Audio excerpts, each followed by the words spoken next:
Hey, what's up, everybody? This is another episode of JUKEBOXX TV with your host, Kevon Baxter, aka YK the Jukebox, and we is here with the phenomenal, the insightful, the strong-willed, the knowledgeable HAYWOOD Carter, coming from North Philadelphia.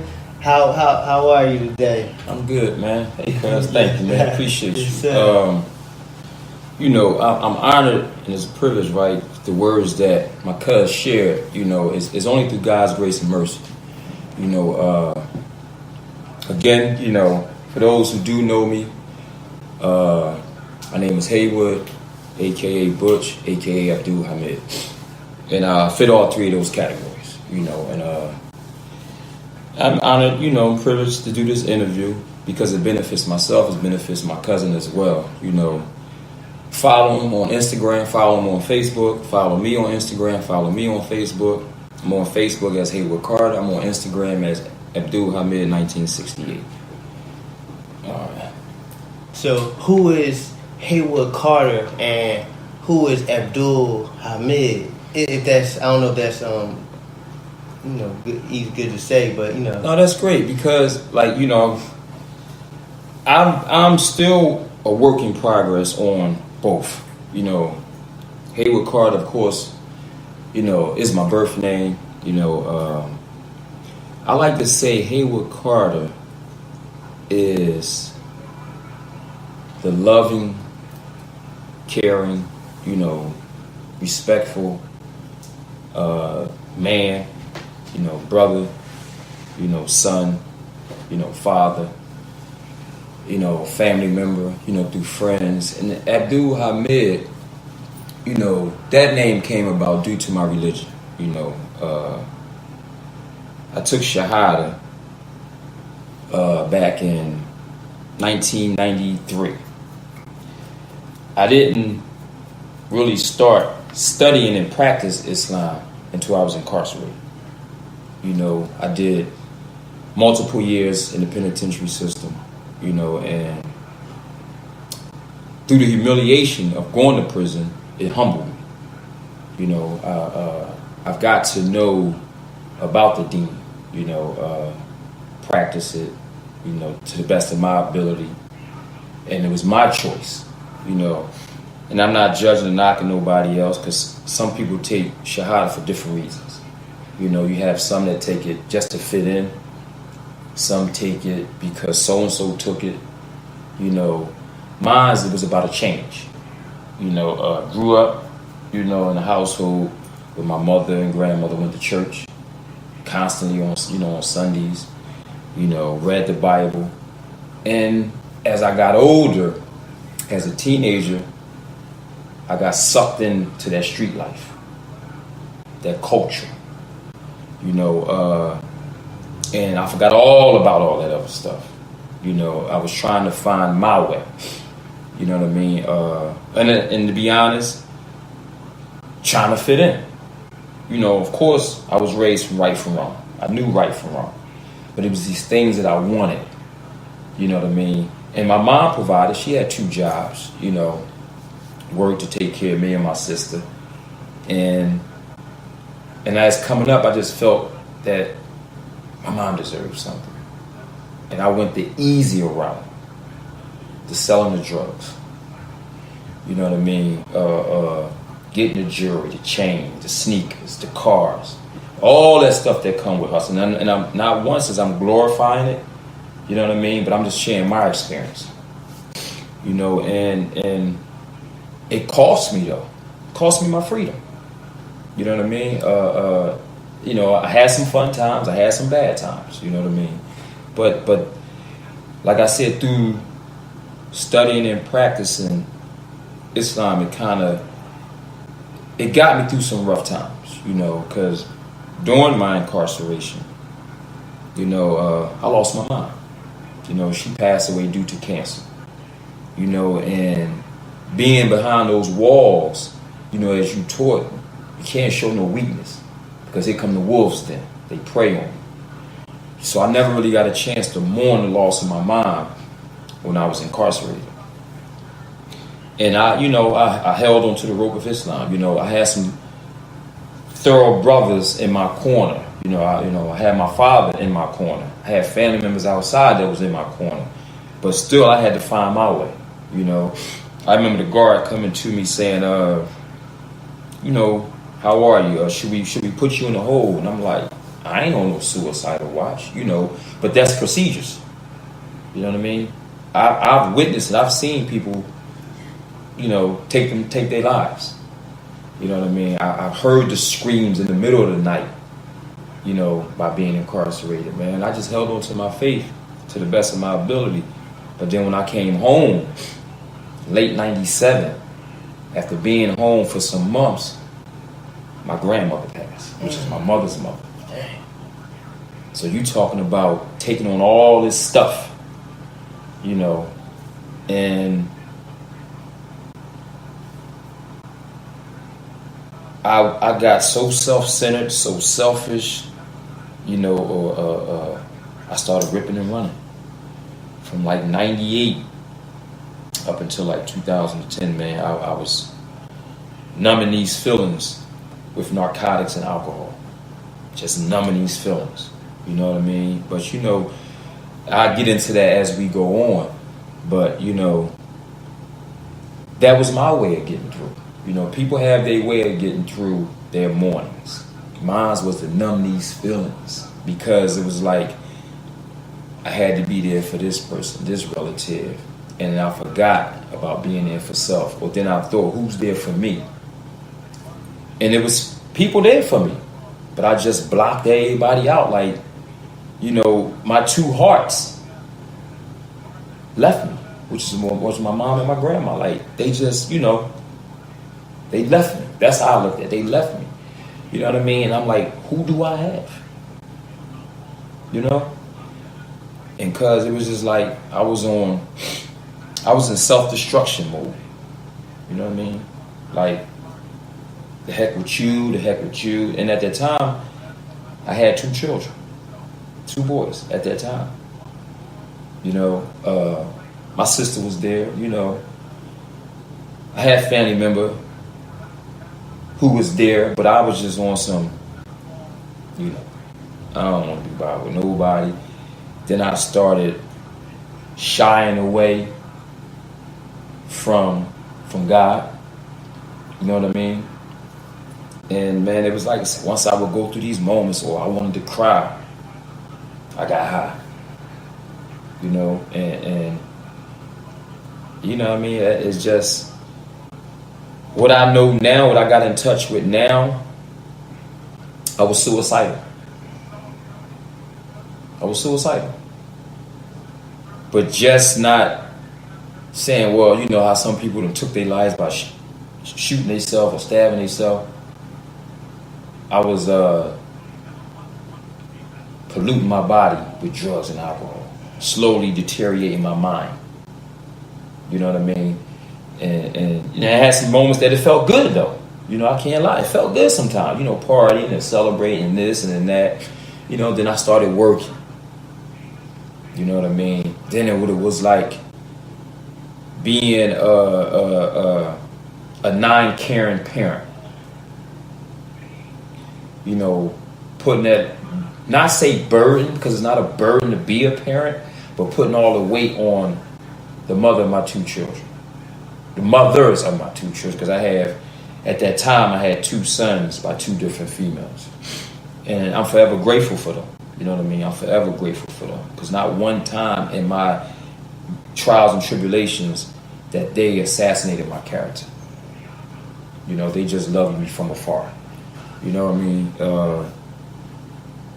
I was shown tough love in my active addiction, which, a lot of times when I'm sharing my story, a lot of my story I talk about drugs and alcohol, because that's my story.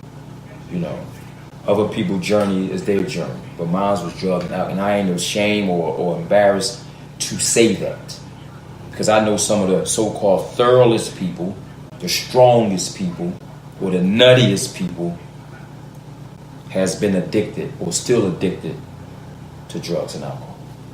And I sit here in front of in front of y'all, right, with 10 years and 11 months clean, removed, uninterrupted from any mind, mood, altering substance.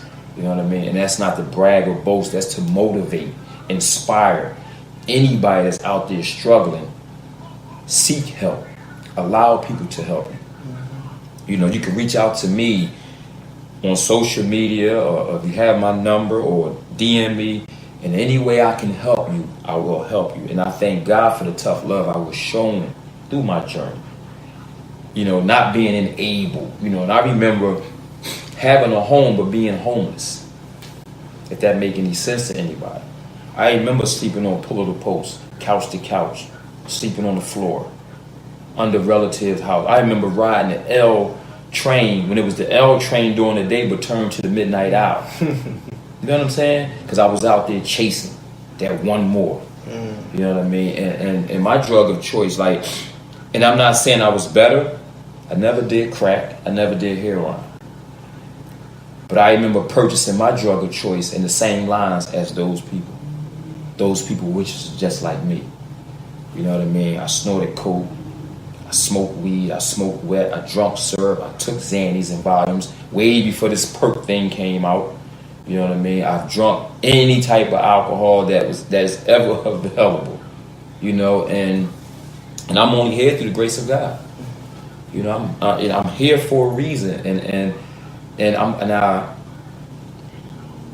going to make the best of my reason why I'm here, and that's just to motivate people, to inspire people, to help build faith in people. You know, and to love people, to give love to people as well as give love to myself. Because if I don't love myself, how can I love the next person? Self-love, and like, I'm selfish now in certain ways. You know what I mean? I'm self-centered now in certain ways. You know, and you know, I have a total of biological 6 kids by 5 different women. You know, that also was an addiction of mine. Females. I love women. You know, not always in the sense that I gotta sleep with every woman. You know what I mean? Like I was raised by women. You know, I was raised to take care. And it's not always like on hand sight taking care of a woman. You know, treasure our women, whom I call our queens. You know, I'm strongly against physical abuse. You know, if anybody that know me, and I'm speaking like from my sisters and them, who had the really chance of really knowing me, and that if they ever got into like a heated argument, or that the male would try to put their hand, I was always there. You know, I'm big on that, man. I'm against that. You know, and that's just a little bit about to try to answer the question, you know, cuz that you just asked me, and I'll go into more as we discuss more. You know. So you fought these trials and tribulations internally. How was it going through like the withdrawal and stuff like that, and also reshaping your mind and your condition? You know, cause like I sit here, right, and I really think on it. I don't really recall me having withdrawals. You know, because I remember having some moments that my mind would say it's time to detox myself. You know what I mean? Right, whether it was a day off or 2 days away, you know, from getting high or whatever. And, you know, I always held a job. You know, I always held a job. I was never out the begging, the bumming, the barring, you know what I mean? Because it was like, I'm suffering on the inside, but I gotta hide that. So I gotta have that appearance. You know what I mean? I gotta still put the clothes on, the camouflage, the cover up. And it's like, you know, the trials and tribulations of my life made me who I am today. You know, like when I first started using drugs, I was a young teenager. So like when you start abusing drugs at that very first age, your brain stops. You know, and once I started getting clean, which was January the 18th, 2010, now I'm starting to grow. I had to like recycle myself, my thinking. You know what I mean? Go through different phases, you know, like learning different things, learning how to appreciate the dress up, putting on that bow tie, knowing how to really go for interviews, knowing how to interact with people. Don't judge people. Never forget where you come from, what you just went through, you know. And then for me, like, I don't even have a desire for none of that no more. I don't have a desire.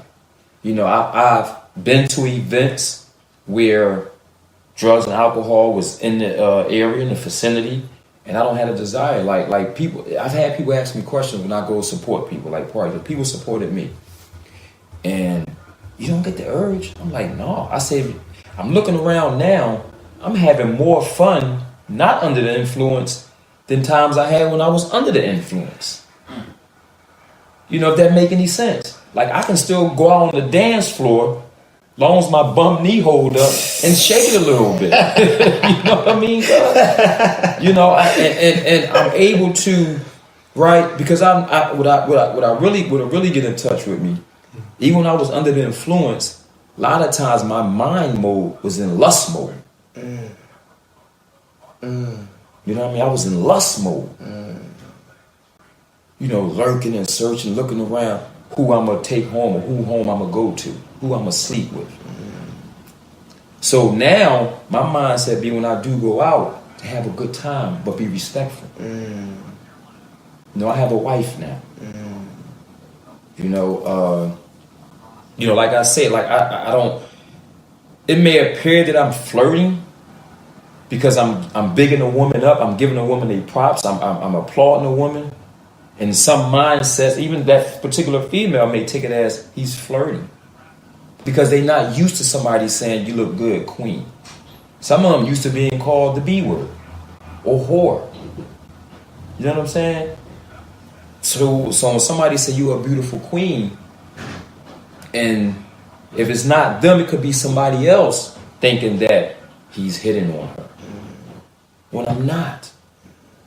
Because society has it to certain people that it's okay to be belittled. Like I'm very big on not being called, "What's up, dog?" I have a name. I'm not a dog. Or, "What's up, my nigga?"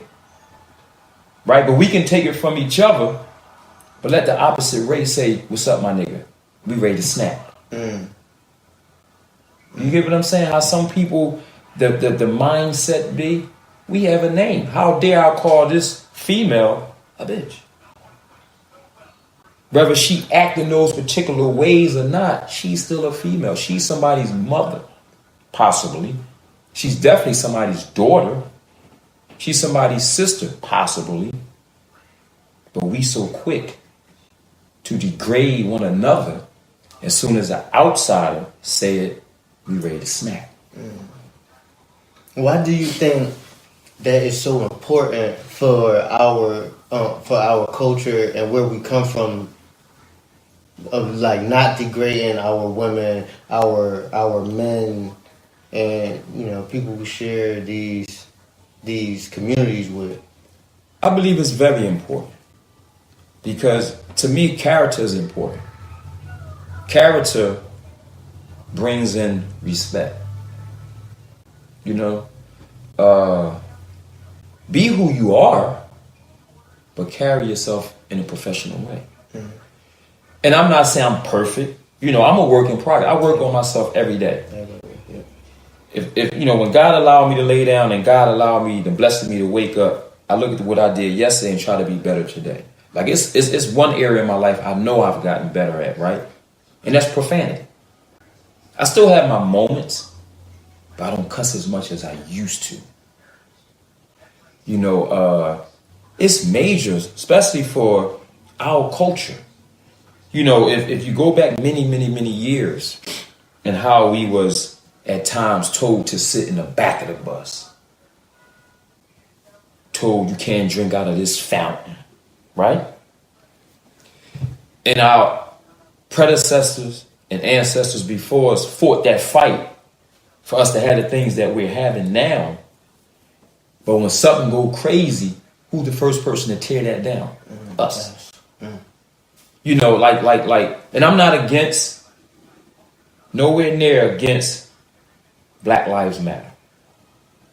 But we have to be careful how we use that term, Black Lives Matter, when we don't even matter to each other. I'm a strong believer, all lives matter. Because I have friends of different race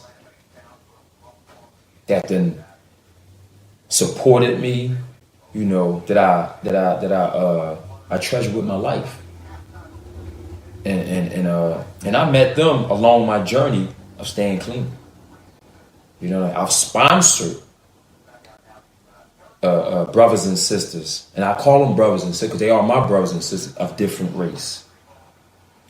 You know, so before we quick to always say Black Lives Matter, Black Lives Matter. Let's say all lives matter. Yes, Black lives are important.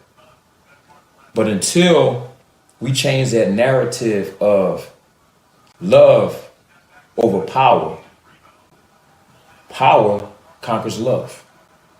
So we got to say love is stronger than power. Because if we don't love each other, how can you get that power? You know what I mean? And like all these killings that's going on now. Like to make it home from work, cuz each day is a miracle and a blessing. It's a miracle and a blessing. Cause like, you know, with this pandemic going on, I've done lost too many to count, close friends. I know people who lost people. I know people who survived the COVID, who fought the COVID, you know, whether in the hospital or home. Then you got another pandemic, the gun violence, which should be treated like a disease. Then you got the opiate epidemic,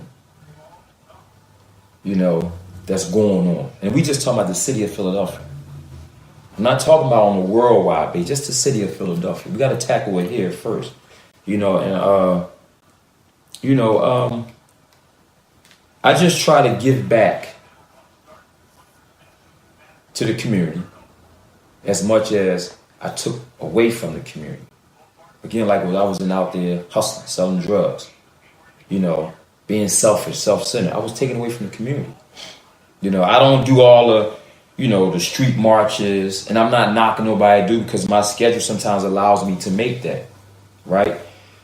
One of my biggest journeys right now is to help with this drug addiction.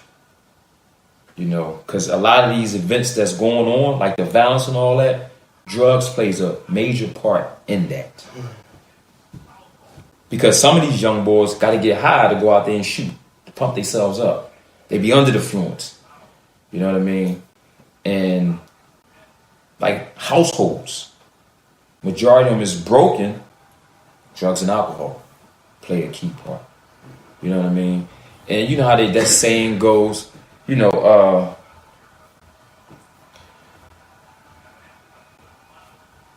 well, if this person had both their parents in the house with them, this person would be this. I know people personally was raised by one parent and still was able to make it through life in a more positive way. You know what I mean? Like my story, you know, when I was 2 months old, my father was sentenced to life. You know, my father did 50 years. Been home going on 3 years. You know what I mean? And I didn't turn out that bad. You know what I mean? I didn't turn out that bad. Along the way, did I make bad decisions? Of course. Of course I did. You know what I mean? And I don't regret none of that because that's my story. That's my journey.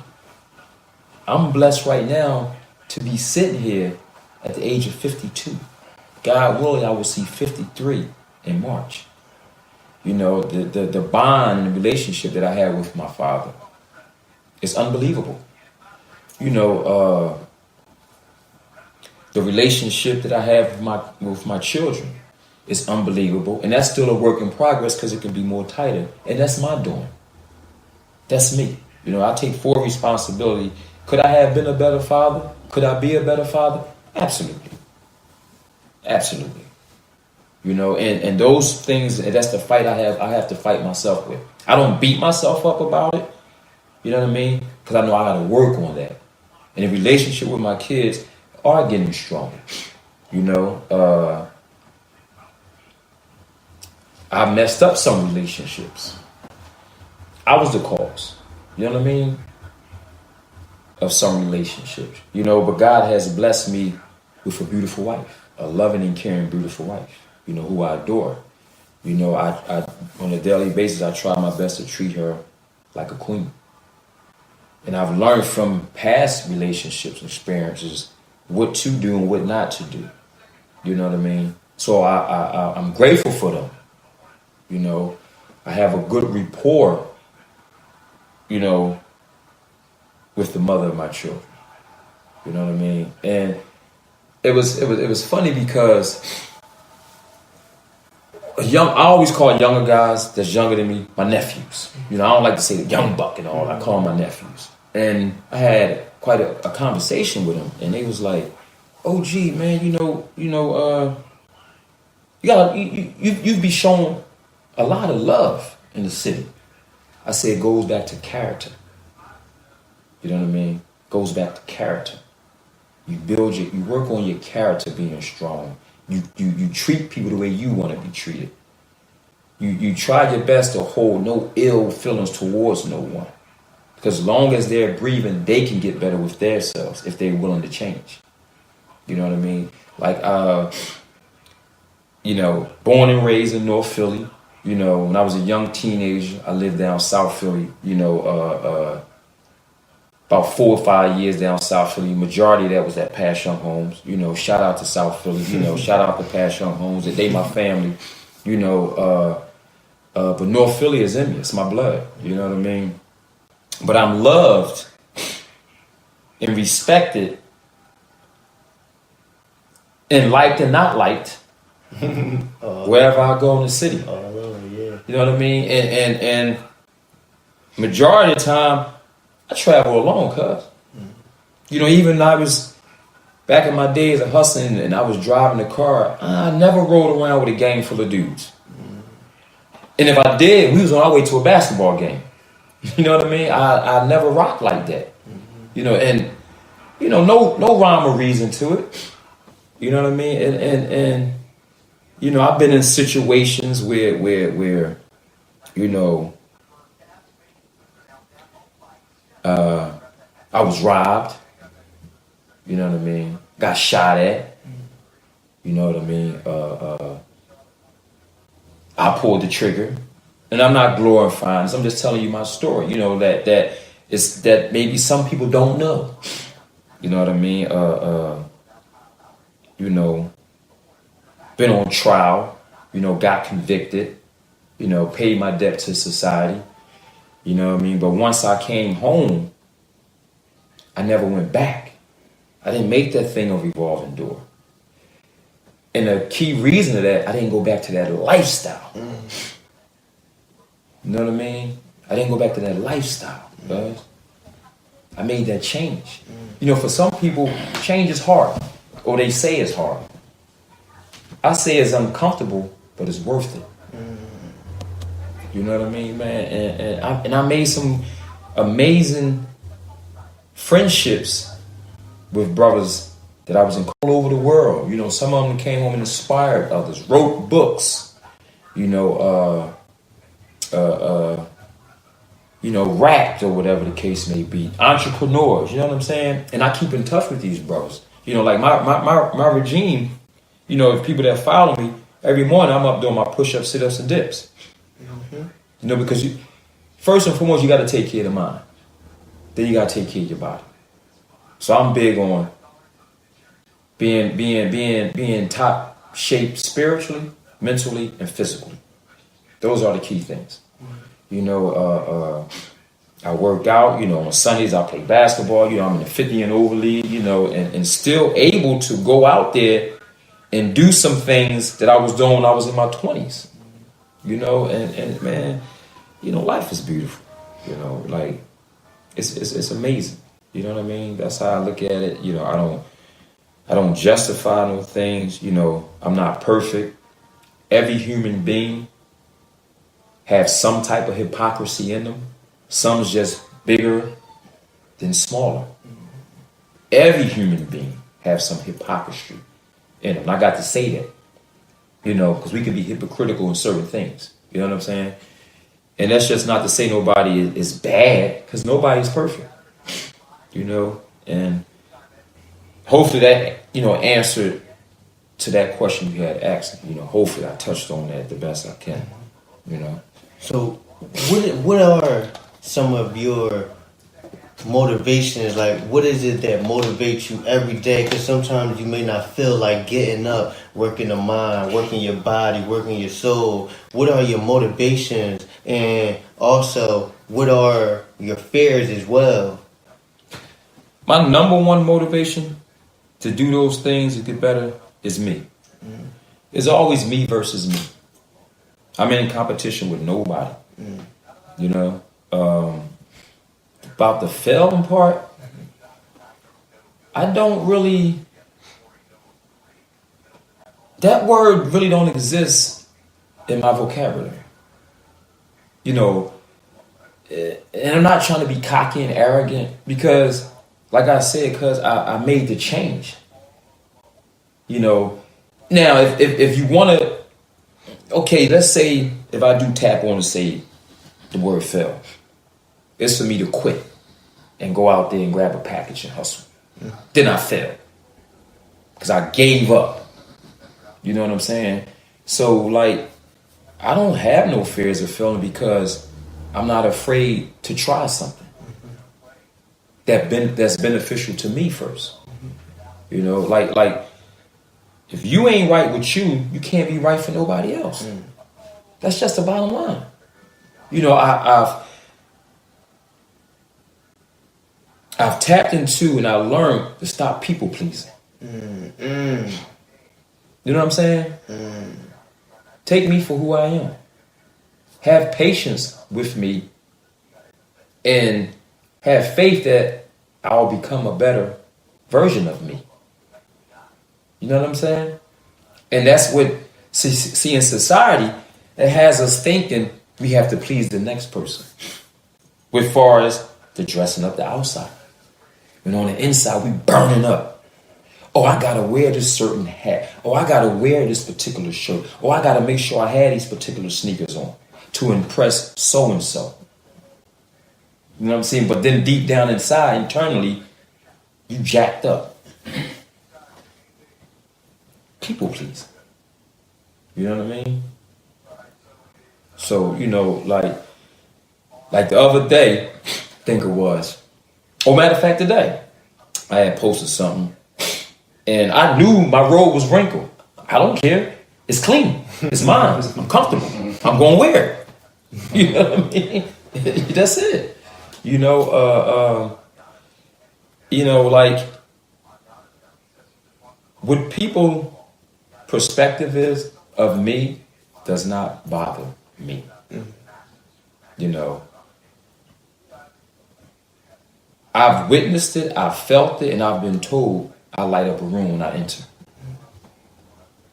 And I take that as a compliment. I don't want to be a damper in the room. I don't want to be when I come in, people, I don't want that. So if I ever receive that, I got to take a look at self. You know what I mean? Maybe I didn't enter the room politely. Maybe I came stumbling in the room. I don't know. You know, and then you got to also be mindful of that individual could be going through something. And that's their way of getting through whatever they're going through, to pass the buck. Because a lot of people might not be where you at, and it's okay. You just got to lead people there and allow them their process. You know, that's the hit. See, we don't allow other people their process. You never know what's going on with somebody else. You know, like, we all walking this earth surface going through something in our life. Some people's situation just bigger than others. You know what I mean? We are going through something. I just keep the faith in God, and I keep it pushing, because He's not going to put nothing on me that I can't handle, and I'm a strong believer in that. Especially what I went through 11 years ago, battling the disease of addiction. That was powerful piece right there, because I know people who didn't make it. I know people that checked out. You know, I've witnessed people OD. I've witnessed people kill themselves. Many years ago, a friend of mine blew his brains out high off of PCP. You know what I'm saying? So I'm forever grateful and blessed that I'm here. Because like I said, even back then, that one little bag I purchased to snort could have been my last batch. Could have been it. That one drink I took on my way walking out that bar could have been it. You know? So I'm here for a reason, so I got to make the best of it. What is your reason? What is your purpose? That's an excellent question, because my key purpose is to be a better version of me. To leave behind, you know, when God finally say, this is your last breath, right? I want to at least go with that feeling that I left behind, whether you know me as Haywood, Butch, or Hamid. He was an all right brother who cared about himself and others. Not a brother who was caught up in trying to please someone. And he always kept it 100. You know? Because sometimes I still slightly get caught up with people pleasing. And what I mean by that, let's say if somebody asks me something, to do something, and knowing I'm jack tired or whatever, all right, I'm going to do it. And it's a part of being in service, but I got to also make sure I'm in service for me. You know what I mean? You know, so you know, my purpose is to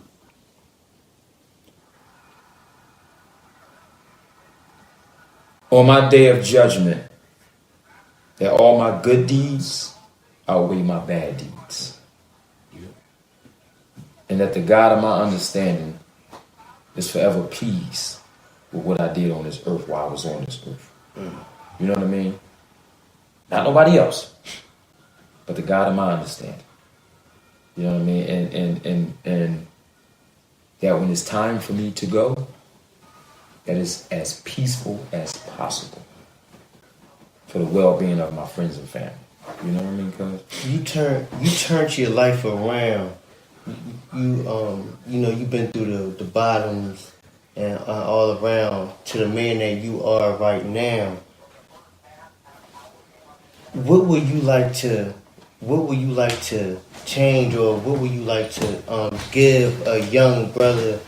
What would you like to say to a young person who going through the stuff where you've been at your low maybe? What could you say to a person who don't know where to get, don't know how to get out of that hole? How would you help them climb out of that hole, or what knowledge could you give to that person?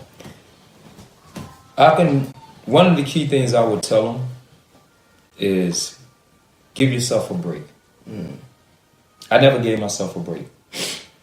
Another key thing I can always tell them is don't be afraid to reach out. You know, peer pressure can get you caught up. You know, and like my mom told me this when I was maybe 12, 10, 13, somewhere along there, that I bottle a lot of stuff in. She said, son, by bottling that in, it's like a volcano. And I was like, huh? You ever see how volcanoes, first of all, that saliva, when it's building up, then it has so much pressure, it erupts? That was me. I would bottle stuff in, And then once it came out ready to erupt, when the saliva coming down, it destroys everything in its path. And the destruction could have been pushing this person away who was trying to love me, stepping over this person, being disrespectful to this person, you know what I mean? And one of the key things that I try to tell the young people that may be experiencing what I've had experienced, that there's a better way. Yeah. Stay open-minded. See, I was closed-minded. I was so closed-minded. And I gotta, and I'm gonna say this. I took the easy way out with dealing with the pain of my mom and grandma dying. Because by me being clean, I lost family members too. But I didn't run and get high. Because I used the tools that I had. First, getting down on my knees, praying to the God of my understanding. Picking up some literature. Reaching out when I was in pain to experienced members. You know what I mean? Going to meetings. Getting on the phone, calling someone. And the key thing for me, crying. You know what I'm saying? Crying. Because it was planted in my head that men don't cry. It was planted in my head. Regardless of who planted that seed, where it came from at that time, but men don't cry. I sit here in front of you, that's bull crap. Men cry because we have feelings. There's ways that you cry about. When you happy, I cried when I was happy.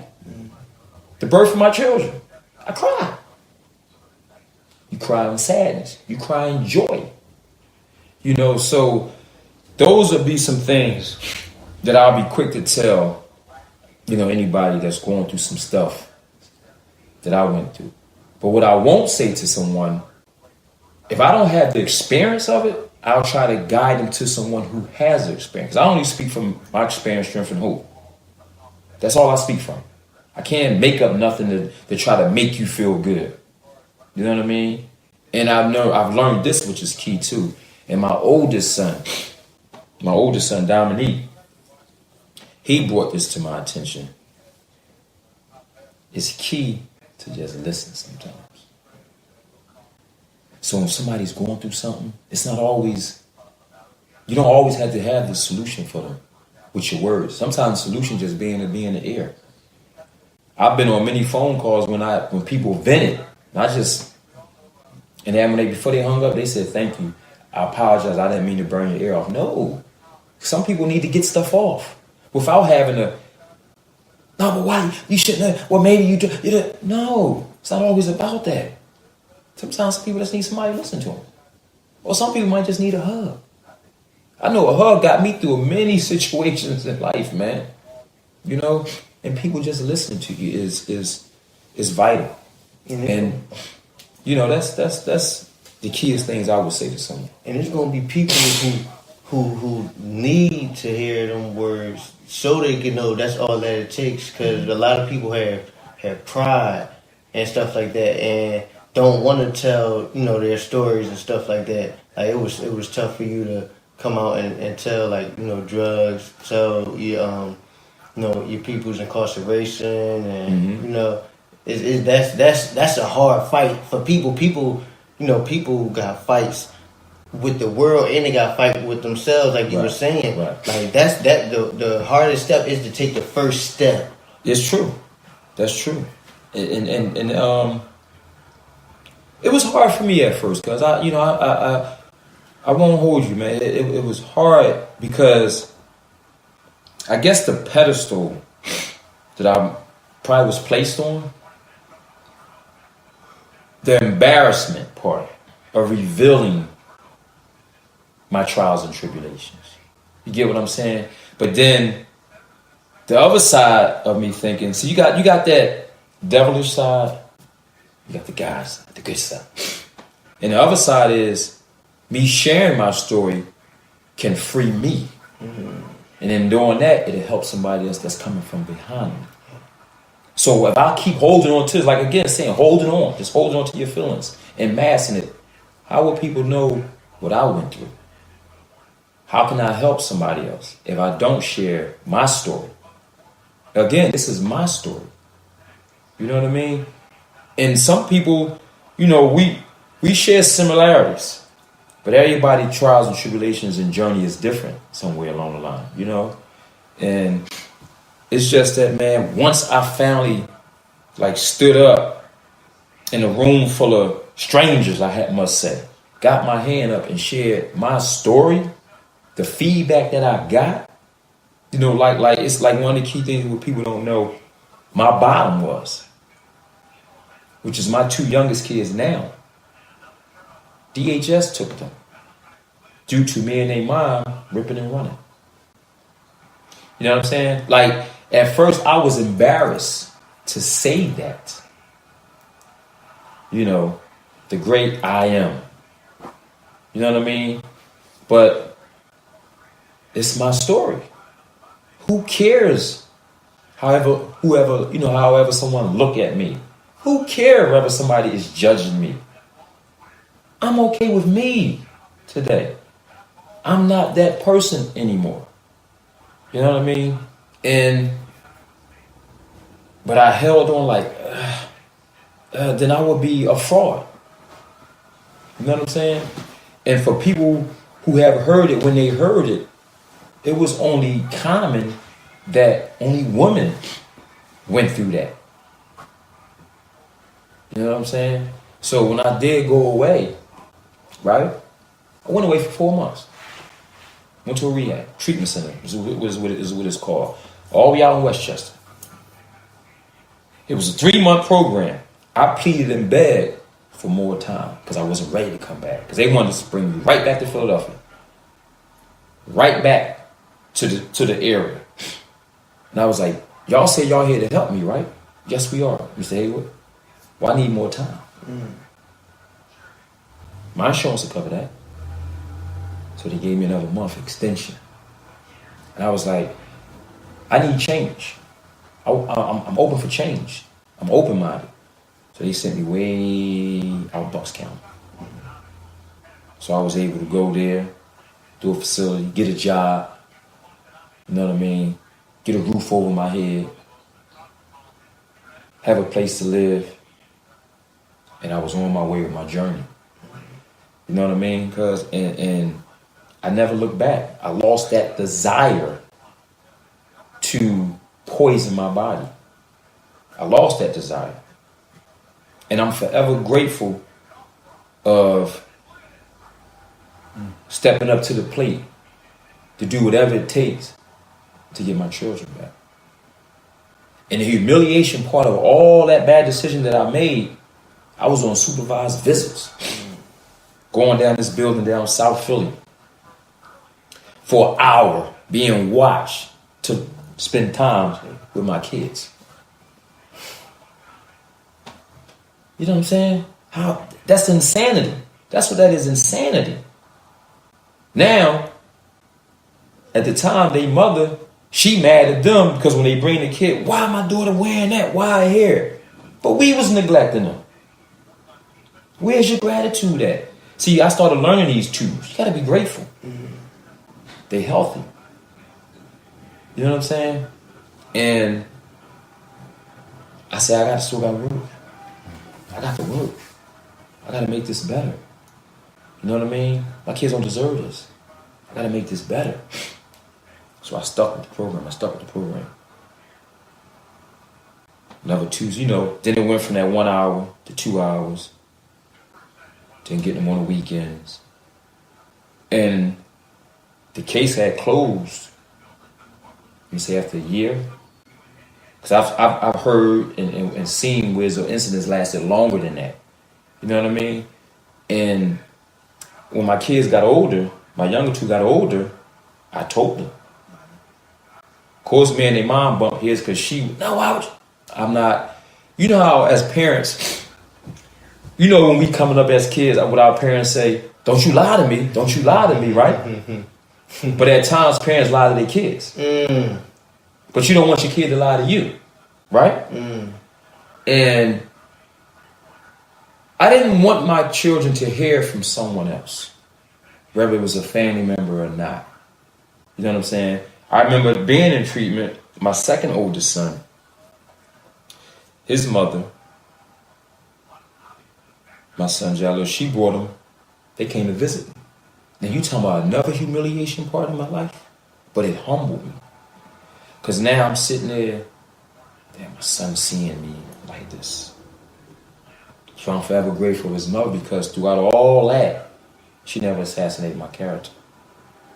And that was an opportunity. I told my son, right here, right now, let's put it all out on the table. You have every right to express the way you feel for me neglecting you, not being there the way I'm supposed to be as a father.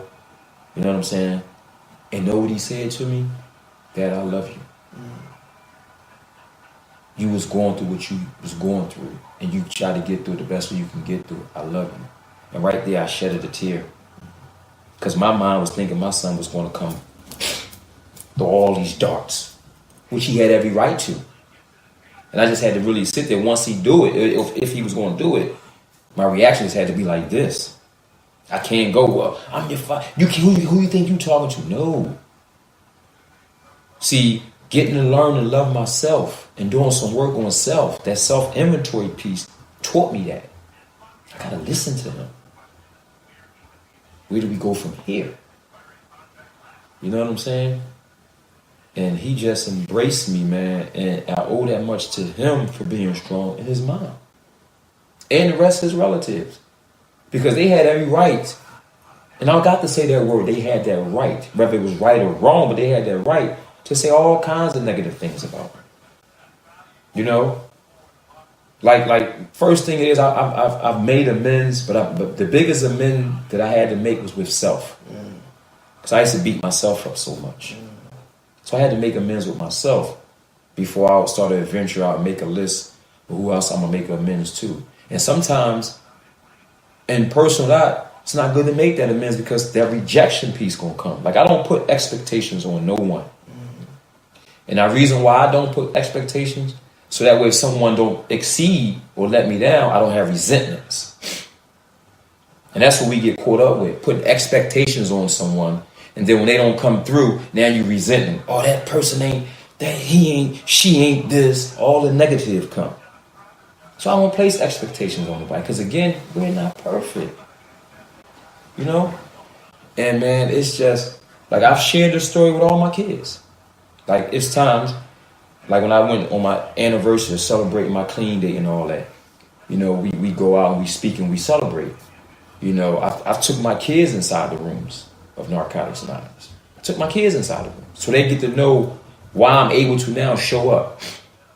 You know what I mean? And I have literature. Like my kids like sees this. You know, I don't hide that part from them. You know, when I got in a relationship with my now wife, and I explained to her like the things that make me who I am now is first and foremost the God of my understanding. The faith that I have in him.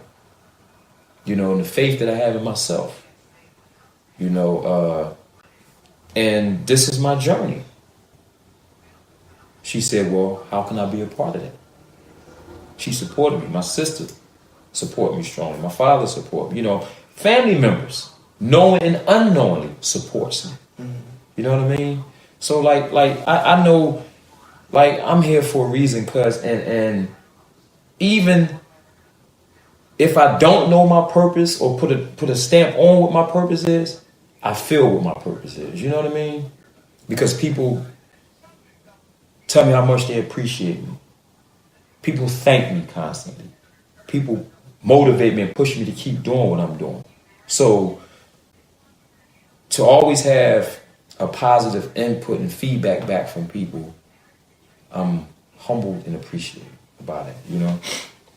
That's just to touch on, you know, some of the things you just had asked me about, you know, trying to be there for that person, man, and or persons per se, you know, and like I've spoken in different states, you know, different cities. And every time, man, I just share my story, cuz. You know, that's it. I can't do no more, no less than that. You know, than share my story, man. You know what I mean? And that's what it's about. I don't, you know, sugarcoat it, candy coat it. I don't be no fraud with it. You know. And I'm okay. Am I still a work in progress? Absolutely. Absolutely I am. You know what I mean? And I do it at my pace. You know? I do it at my pace. You know, I'm in constant, you know, contact, you know, with my children. You know, some relationships, you know, will get stronger, can get stronger, you know what I mean? But I'm okay with it. You know what I'm saying? I'm not a believer in the best dad ever, the best mom ever, the best husband ever, the best wife ever. I'm not a believer in that because what is that? What's the meaning of that? To me, you know, and that's just my opinion. What does it mean? I'll just try to do what I can do when I can do it, however way I can do it, and just do it. You know, because, and I say this because, you know, we put somebody, oh, you're the best husband ever. Is it only that because they did something good that moment? But then when your spouse pisses you off, what are they? Case in point, your mom do something spectacular for you, right? Best mom ever. Your mom don't come through for you. I can't stand it. You know what I'm saying? That's how it goes sometimes. Expectations. Expectations. You know what I mean? So, and like one of the things that I always, you know, I done had back and forth conversations. I don't say arguments because I don't get caught up in arguments. It may be because all it is basically a disagreement. You have a disagreement because what this person said, but then it leads to argument because now somebody being stubborn. I'm not into that argument. You know, if I'm right and I really know in my heart I'm right, and then the person go back, sometimes I just shut it down. You know what? My bad. I apologize. To break it. Then later on allow that person to know what, man, I really was the one, the culprit. You know what I mean? And that's just from my experience from past. But it's like, you ever, because I don't have my mother, you know, over 24 years my mom had passed. And I've been around people, I've been in relationships with people where they don't have a relationship with their mom and they still have their mom alive. And I know some relationships is just so torn down that it's probably beyond repair. But all it takes is one person to make that initiative. Why wait till you don't have your mom to have that what if? Dang. Because I'm telling you, losing your mom, that pain is undescribable. Losing your mom. Not taking nothing away from losing your father as well. But we come from our mother. It's just that bond coming from your mom is so strong than the other parent. And I'm thankful to have my father now. You know, like my oldest sister, Nisi, you know, she's my sister / mother at times. You know, my wife, same scenario. Like my aunt stepped in, you know, and I'm telling you, man, like I just have my moments now. Like my mom, the day my mom was born, the holidays, Thanksgiving, really, because I don't celebrate no holidays, but I cherish Thanksgiving. You know, Mother's Day. I just have my moments. My mom is on my mind every day. You know, and that's like, besides myself motivating myself, that's like a key thing that keeps me motivated. Because it was at times I beat myself up. Is my mom proud of me? You know what I mean? Like, and basically, a parent is always proud of their children, do they good or bad. But I just beat myself up sometimes. So I always try to work hard to make my mom proud of me. Make my mom proud of me. And it starts with me, one, not picking up no more. You know what I mean? Because as long as I don't abuse, I got a chance to work on myself to get better. And I'm already so fearful of the fact if I use, I'm gonna die. I'm gone. You know, with this new stuff they got out here now, boy, I had one young kid saying, "Oh, geez, that K2 thinks that weed." When I was smoking marijuana, and again, I'm not glorifying this. When I smoked marijuana, it either gave me the munchies or the giggles. This stuff they peeps claim is weed. They space bagged out, stripping, taking their clothes off, climbing on cars, and that's not no marijuana. You know what I'm saying? So this new wave of drug they got now that's out here, man. I listen. I'm 52 years old, right? I know people and see people personally that's double the years younger than me, look way older than me. It's tearing them up. Tearing them up. And I don't tear them down, I don't judge them. I try to be a vision of hope for them. Hopefully that they can make it away from that, and I can be in position to say, look, this is the things you should try to do. You're worthy of this. You're not what people saying you're not. You are something. You know, because a lot of times people hear that and they go numb, they feel it. They be in a relationship and then the girls say, or the guys say, oh, you ain't. You know, they be in abusive relationships. You know, whether it's mentally or physically. You have some people, male or female, that done been raped. So that's their way of numbing their feeling. You know what I mean? Like, man, I've talked to some brothers as well as some sisters, man, and heard some deep, gut-wrenching stories of their bottom. You know, it's those and other things that we have to be aware of. Abuse, you know, and when I do talk to my daughter, I have an open relationship with my daughter and a trust relationship with my daughter that she can tell me and trust me anything, you know, because sexual abuse, it starts with the family. No stranger really touching no one. It starts with a family member. And you have some male and female growing up afraid, or they threat, don't you say nothing, don't you tell this. And then as they get older, you start seeing them doing some things because of that. That's settling in their mind. You know what I mean? It's boy, you know. So I just try to, once I get to learn or be around a person, and I try to study a person. And I do that meaning how to give a person a space. Like when I'm at work, you know how you get the same person coming all jolly, happy, speak to you all the time. Then let's say that one day they don't come in. They could be going through something. So first I always start with a speak. Then I may go up to them later. Is everything okay? You know, do you care to talk? Because I got a nice rapport with a few of my coworkers. You know, and they call me Mr. H or old head or Unc. So they come and they tell me what's going on. And if I have the experience in that, I try to give them the solution. I'm never one to be in the problem. I try to be in the solution. And man, and in return, they also help me too, because it keeps me sharp. It keeps me on my toes.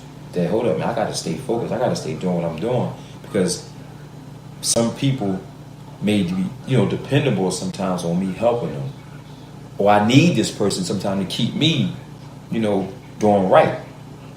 You know what I mean? And those things like the rapport you and I have now, Kevon, even, you know, like through our years of growing up and coming up, it was a lot of non-seen. We was unseen. But we always had this for each other. But I ain't seen my cousin in a while. You was little, then you got some space in between. Then now you got older, like our rapport done got stronger. You know, like it's times wherever you know you done help me out, just talking or listening. And then vice versa, you know what I mean? We have to inspire each other, you know, and because you know, coming up, we had that and we didn't have that. So now, we the future of our family. We are carrying the torch of our family. You know what I mean? And those are things that I try to do, man, to the best of my ability. You know, do I fall short some days? Absolutely. I know it. You know, because I look in the mirror when I wake up, you know, and I do my daily prayers throughout the day. You know, I pray 5 times a day. A lot of times it's not on time, but I pray. And I look in the mirror and I just say to myself, I gotta make sure today my good deeds outweigh my bad deeds. You know what I'm saying? And what did I do yesterday? What areas I can work on doing better today? Did I make that phone call to such and such to help brighten their day? Did I talk to my kids? You know what I mean? Yes, I talk to myself. I just don't answer myself. Because I'm crazy. But I talk to myself. You know, like, yo, I lift myself up. Let's go. It be days sometimes, like we were saying earlier, it be some moments and days I don't want to work out, but those are the best workouts. It be sometimes I don't want to go to work, but that's the best times to work. It's when you don't want to do it, but you know it's beneficial to it, you have to do it. You know what I mean? I have to push myself first before someone else pushes me. Because someone else can push you off the edge. You know, so, you know, I'm just grateful, man. You know, I know I say that word a lot, you know. I thank God for my humiliation in life because it got me humble where I'm at. You know, I try to stay as humble as possible in all situations of my life. Because I know me. I know when I do say F it, you know, but I'm going to destroy me first before I destroy anybody that comes in my path. And I ain't that person no more, man. You know, I ain't no tough guy. I ain't no killer. You know what I mean? I don't claim to be none of that. But I got a side of me that if released, it's a terrible side. But I keep him locked up. But every now and then, he come up for review. It's like being on parole. Every now and then, like he puts the pills in. He got his pills in. Like right now, he putting the pill in. But I just got to keep him arrested. And that person I like to say, that's Butch. That's who Butch is. You know, you guys, like, it's three of me. Doing some work on myself, man. It's three of me. Yeah. Haywood, Butch, Hamid. Hamid is the more spiritual one. You know what I mean? It's the more spiritual, physical one. Butch is that mental guy. Oh, man, he mentally just, you know, and then Haywood is just a core piece of like, and it took me a while. I'm going to tell you something. It's a true story if I had time. In school, I'm known as Haywood. In school. You know, that's because when you go to school, you got to get your first Haywood. Street, coming from the street, because the classmates, some would say Haywood, but I'm more known as Butch or Little Butch. You know what I mean? Well, that's Miss Brenda's son, you know, Butch, but just mainly Butch. And when I started really focusing on my religion and studying, my attribute came Abdul Hamid Jami. That's my attribute, Abdul Hamid Jami. And brothers know me and they call me that. But when I started my journey of staying clean, come wrapping around Haywood. And I'm like, huh? I had to get used to that because I didn't have that good vibe feeling of Haywood. I ain't gonna say I didn't like it, but just it felt some type, you know, Haywood, huh? And I used to always say, "Oh, my mom." Like I questioned one time, my father gave me the story. This, well, where did Butch come from? Like, how do you got Haywood all of a sudden, hey, Butch? Where'd that come from? And it was our aunt gave me that name. You know what I mean? And you know, man, it's just that. But doing that work, man, like I'm really big on self-inventory, which a lot of people, it spooks a lot of people. Oh, because they don't want to. They're afraid to change. They don't want to know who they are. It's quick to always point the finger at this person. What part you play in some of the bad that you done did? Whether how big or how small it is, you know what I mean? So I tapped into who is Haywood. Then I started researching this work. Who is Butch? Who was Hamid? I threw it all in the pot and I started working, feeling that feeling. Butch is the one. Oh, that guy. I gotta keep him locked away. You know what I mean? And then when he do come up for his appeal, because he's fighting to get out, I had moments when Butch got out. You know, snapping on somebody, allowing somebody to mentally take me there. Oh, I'm getting out of character. How dare I give someone that much power? You know what I mean? I allowed that person. Whoa, I gotta lock Butch up. Butch tearing. He trying to destruct some things I don't build up to become. You know what I mean? And that's not to say Butch is a bad person. He's a loving and caring person as well. You know, a lot of people that know me as Butch more or call me that loves and caring. But see, I also know Butch is that manipulator. You know what I mean? I know this about me. Butch was the womanizer. And what I say about womanizer, I ain't talking about beating on nobody. I ain't never do that. The womanizer is, though, my story tells it. 6 kids, 5 different women. And I ain't saying at one time, but you know, I've been in committed relationships. I've stepped out of a relationship too. I gotta also share that. It's about freeing my spirit. I've stepped out in a relationship. You know what I mean, cuz? You know, but one thing for certain, I can lay down at night knowing that the relationships that I was in committed, I played my part. I provided. I took care.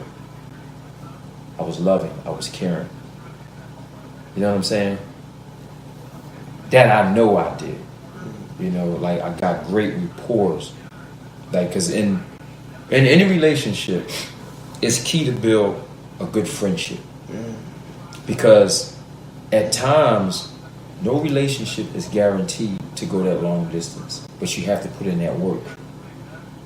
You got to be willing to, okay, we're going to have some bad, but let's not quit on each other through that bad. Let's get through that together. Same way we celebrate the good, let's try to celebrate that bad, right? And then when the relationships ended, because of the strong friendship, I'm still friends with them now. You get me? Like I'm still got a good friendship with them now. I communicate with them now. We talk now. You know, I just try to tell people what we went through in life. Do not let your past dictate your future. Live in the moment of the present, but be open-minded and vigilant of your future. Because sometimes we can allow our past to determine, dictate, man, that's who we are. And that's not me. I'm not that drug addict no more. That's my past. But it's a part of my story. But that's still my past. I'm living now. This is who I am now. You know, embrace me and love me. Grow with me. You know what I mean? Appreciate me. Let's love each other. Respect each other. Because we all got a past. We all got a past. You know? But, you know, that's really it on that. You know, When the book, man? When is the book? Hey, the documentary. You know what, man? Whew. It's. I won't say I'll never do it. You gonna help a lot of people. I'm telling you, it's a couple of people and said things to me that nature. It's more or less about finding the backing. I guess that's what you're supposed to find. The motivation to do it, the how to do it, you know, the writing of the book, and do I really want to do it? That's one of the key things. Do I really want to? Because you know, like, what I'm doing now, like, I'm open, you know, if anybody wants to know my story about me or how I, you know, maneuver from here to there, I'm open. You know what I mean? And I think I got to get out of that mindset out of me. Like, is me writing a book just for me, just to get a check? But see, that's how my sick thinking still comes sometimes. You know, like My story is free, kind of. You know what I mean? But I've been asked. It's been the thought, oh, cause you should write a book, man. Like you know, and I know that will help somebody. I know it will help somebody. It'll help me. It'll help somebody else out there that's struggling. You know, it's just I'm gonna pray on it. I'm gonna put it that way. I'm gonna pray on it. You know, God is the best of planners, man. You know, like again, I won't say no, won't say never. I'm not quick to say yeah, let's do it right now. But you know, and I know this. I know you will stay on me about it. Oh yeah. You know, I know you will stay on me about because you got it. You know, as well as others, man. But I think I'll think on it. Yeah. I'll think on it, man. Yeah. You know. I guess we appreciate. This definitely not gonna be the last time. We need to have no, regularly no, for real. We definitely only you be know, open to it. I'm always open to like it because you know, and I'm definitely open to it because I see what you're doing. I see, you know, the lane you're on, the lane you're taking, and like I said, it helps me. It also helps you. You know what it is you're doing, and I strongly suggest anybody, man, you know, link up with my cuz. You know, he's doing things in a positive aspect. Entrepreneur, you know, him and his young lady. You know, they expecting. You know, little cuz is coming in this world, man. You know, and always make prayer, you know, to God that He could first provide him with a healthy baby, first and foremost, you know, and protect this baby. With the sick world that we're living in right now, man, and you know, if you're going through anything out there in this world, especially if you're struggling with any addiction, I'm available. You know, you can hit me up on Facebook, HAYWOOD CARTER.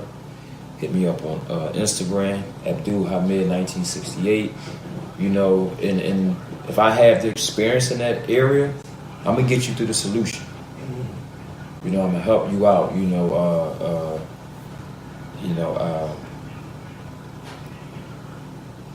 My thing is, you know, of course, exercise. You know, I'm a spiritual person. I'm not a religious person. I'm more of a spiritual person. You know, who religion is Islam. You know, some people get things twisted. I'm a spiritual person first, not a religious, because I have friends and family members that are not Muslim, that are Christian. Friends and family members who don't believe in a God, just believe in a higher power. That's it. Believe in something. You know, so I don't judge nobody. You know, I don't push nobody away. You know, I'm there for you, and because we have people, man, that get so caught up in judging others of their faith. Number one, they judge them. They look down. Oh, you ain't.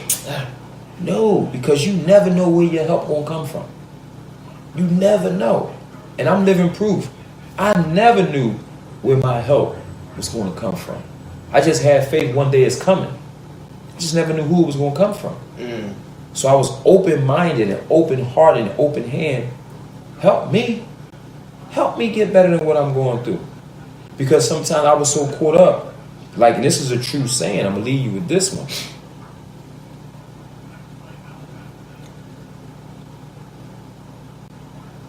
Friends, best friends is someone you grow up with. Best friends. A true friend is someone who helped you grow. I'm going to say it again. A best friend is someone you grow up with. But a true friend is someone who helps you grow. That's powerful. Some people ain't going to really understand that. And I got to say that, true friend, because I had strangers that walked this journey with me. I had friends that look down on me because you don't think you look nothing like them. Because I'm not wearing the fly clothes. I'm not able to go to the events they're going to. So now I ain't a part of your circle. But a person, a Joe Blow they just met, didn't even grow up with, who got the funds and means to go, that's their ace boom coon now. Not me. You know what I'm saying? And that's how people's perspective is of others. You know how the old saying is, get in where you fit in. I fit in where I get in. You know what I'm saying? But people will say, man, get in where you fit in. See, I stay in my lane. I stay in my lane. You know, and that's it. I stay right in my lane. My path is my journey. What I'm doing, that's my lane. Get up in the morning. I make Fajr prayer. I get my exercise in. Kiss my wife before I leave out. I go to work. I'm at work. Make my other prayer. The third one coming while I'm at work, I make that. I come home. Kiss my wife. I work out. I make my fourth prayer. Before I go to bed, I make my fifth prayer. I'm so peaceful. And I remember times when I would neglect my prayer. That's when I was allowing Butch to come into the world. Not feeling good, you know. When you miss, and it's just my experience. It's just my feel, me. I'm only speaking for me. When I don't make my prayer or prayers, I'm jacked up. And I know this now. I know I felt the difference, and I stepped outside of me and took a look at me and said, why I'm feeling this type of way? Oh, you didn't pray. Then when I got on that course of praying constantly, whether it was on time, let it come in, which is preferable, but as long as you pray, don't neglect it. How relaxed, how calm, how open I am. You know, how I'm able to listen to this, you know, not so at times, you know what I mean? Man, I'm telling you, it's just, you know, you have to, first and foremost, love yourself. Gotta love yourself. When you look in the mirror today, and you never ever throughout the day, no one told you that they love you today. No one told you that. When you look in that mirror, tell yourself. You can motivate yourself. I love me. I love me. You know? And you try to mend any broken relationships that you have going on. Do your part to try to mend it. Because that way you want to feel good inside. I told you my story was, I was so jacked up inside. Just coming up, I was just so jacked up, and it bottled it in so much, because then like that volcano, when it was ready to come out, I acted out. I acted out in ways, man, and doing different things, catching a juvenile bid, you know, robbing chains and robbing the insurance man and stuff of that. You know, like I said, things that people don't know, and they probably, you know. You did that? No, not you. That's how I conducted myself. You know what I'm saying? And I'm only here through God's grace and mercy. And I'm a strong believer in that. I have faith. That's the only reason why I'm here right now. Because I've been in situations, like I said, years ago, and I'm going to say this before we close out, me and a good friend of mine, I ain't going to even say his name, you know, we was prime chasing. That's what I like to call it. We was chasing down proms, traveling, you know, proms here. And he had just got his car, which was Eldorado, black Eldorado, I'll never forget it. Got his name painted on the back of the car. We down South Philly, Broad, we on Fitzwater and about to get Broad.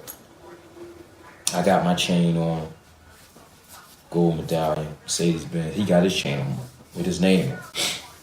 Boys and pulled up, one on one side, one on this side. Yo, aren't you so and so? He like, no, man, it's my brother. You know, flipping, it's my brother car. Had something to do with females. Boy put a gun in his head. Boy on this side put a gun in my head. They pulled the triggers. I don't know, was it the safety was still on? And only through God's mercy, that's what it was. And we had cars in front of us. Somehow, my homie hit that gas, bumped that car, and we squeezed through somehow and spun on Broad Street, heading back. So I've been in situations where as though I probably wouldn't be here now. You know what I'm saying, cuz? Like they literally pulled the trigger. It could have either been the safety was on, misfired, or whatever the case. Man, I tell you, You know, we doing. I got got story to tell, cuz, and it's all facts. No make believe stuff. I'm telling you, all facts about my trials and tribulations, man. So you know, that's why like I try now, man, to live a more pious and righteous life. You know, I try my best, man. You know, and you know, cherish the blessings that I've been given. Because at times I was arrogant, didn't think about the blessings. You know, didn't think ahead, like outdoing the being written off. Because, you know, we was coming up young, oh, you ain't gonna make it past 25. I doubled that. You know what I mean? I was doing things to go along with that narrative of I won't live past such and such. Being reckless out in the streets. You know, selling drugs, selling guns, indulging in that street life. So now I'm really playing the part of what society is saying. You ain't gonna make it past 25. So for the times that I got incarcerated, I thank God for that. He was giving me a sign. Saved my life. Because a lot of stuff, cousin, went on when I went in. And I'll share that for another time. I'll share that for another time, man. You know, definitely share that for another time. You know, but I'm thankful, man. I appreciate you, cuz, for this, man. You know, for this interview. And you know what, like, it's funny because I've done spoken in front of crowds. I've done played basketball in front of crowds, as far as thousands, smaller crowds, and shared and never felt nervous. Coming into this here, that little, you know, like, that little bug, like, whoa. But I had to calm me down and say, you know what? You're sharing your story. Take your mind to a place. And I took my mind to that place of playing in front of a crowd. And not folding under pressure. Knocking down the game-winning shot or giving that assist out. Playing in the basketball while in penitentiary. You know what I'm saying? So I took my mind and sharing in front of thousands in a room, you know, about the horrors of addiction. So I took my mind there. Like, hold up, man. But that's normal. That having that feeling lets me know that I have feelings. Sometimes I can get sidetracked and don't think I got no feelings. Sometimes that's that sick thinking. You know, I still have that sick thinking. It's just long as I don't act on it, cuz. You know, even now, I don't have drug dreams. I don't have no desire to use. But what I do, I play that tape in my head. Never forget where I come from. Saying that if I was to go out there thinking that, oh, you know what? I'll probably go out and take a puff of some weed or something. That could be that batch that take me out. So I do got to play that tape. And then I see active addiction on my way going to work. When I ride on a bus, you see the homeless riding past Kensington going to work. You see them all out there, K&A and all that. So it keeps it green for me. You know what I mean? Like, I got to stay doing what I'm doing because that same one I seen, one day they can decide to get clean. You know, got to have faith. Oh, I don't judge them. You know, even though sometimes when I get on, I be like, I can't even sit down now because here they, or be like, why did the SEPTA driver let them on, knowing that you got workers getting on this bus? You know, but then I can take myself back sometime, not smelling like them, not carrying their luggage, but I once rode that L. Up and down, you know what I mean? So I just gotta like, man, keep doing what you're doing. You know, keep being that vision of hope for others as well as being a vision of hope for yourself. And I'm okay. I'm okay. All right, well, tell everybody where we can follow you at again. You can follow me on Facebook. You know, I'm on Facebook as my government name, HAYWOOD CARTER. I'm on Instagram as Abdul/Hamed1968. You can follow me on there. You know, I'm a Facebook, Instagram junkie. God, I'm always on there. You know, when I'm up and I'm woke. You know, but a lot of my posts is about positivity. I don't get caught up in the drama. You know, I just try to motivate people. That's my key thing, man. Just try to uplift us. You know, motivate us. No matter the race, the color, you know, or the creed. No matter. You know, I just try to do that to the best of my ability, man. And I get some feedback, and I'm doing an okay job. I like to say it that way. I don't want to sound cocky and arrogant, but I'm doing an okay job of motivating some people. You know, and I'm going to continue on my journey as long as the God of my understanding keep blessing me to see another day. And that's it. You know. Well, all right, y'all. Another interview, JUKEBOXX TV, here with the great HAYWOOD Carter. Peace. Peace. Peace. Peace. Peace. Peace. Peace. Peace. Peace. Peace.